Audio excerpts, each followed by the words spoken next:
120 शब्द प्रति मिनट।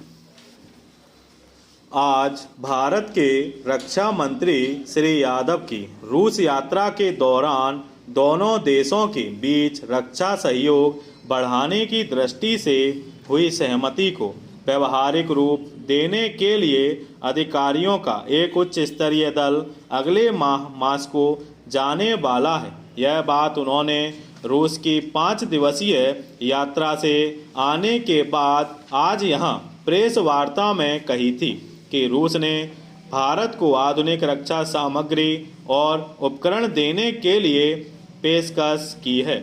मानना पड़ेगा कि यह हमारे देश के लिए खुशी की बात है।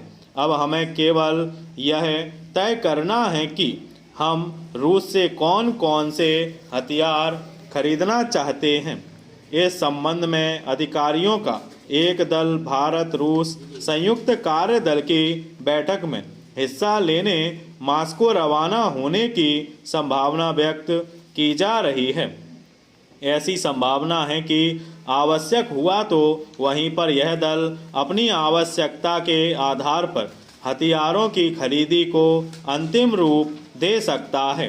इन हथियारों की खरीदी के बारे में संवाददाताओं के बार बार पूछे जाने पर कि रूस से भारत क्या खरीदने वाला है, तब उन्होंने बताया कि सशक्त सेनाओं के लिए जिन हथियारों की आवश्यकता होगी उन्हीं हथियारों को खरीदा जाएगा। जरूरतमंद शस्त्रों की आवश्यकता पूर्ति करने में संसाधनों की कमी को बाधा नहीं बनने दिया जाएगा। रूस के साथ संभावित रक्षा सौदों के बारे में अलग अलग तरह तरह के प्रश्नों का उत्तर देते हुए कहा कि यात्रा सौदों के लिए नहीं की जाती है बल्कि नीतिगत मुद्दों को अंतिम रूप देने के लिए की जाती है और यह काम उन्होंने अपनी यात्रा के दौरान किया है। इसके तहत हमने आपसी सैन्य तकनीकी सहयोग सन 2010 तक बढ़ाने का निर्णय लिया है। इसके अंतर्गत सैन्य आपूर्ति, तकनीकी सहयोग, विशेषज्ञों का आदान प्रदान और दोनों देशों की सेनाओं के बीच आपसी सहयोग शामिल है। Paragraph change. जहां तक मैं समझता हूं कि रूस और भारत विश्व शांति के पक्षधर हैं।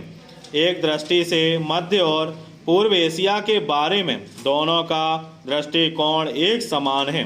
रक्षा मंत्री की यात्रा से दोनों देशों के बीच ऐतिहासिक संबंधों को और मजबूती मिली है। इससे हमारे देश के अंदर नया विश्वास पैदा हुआ है।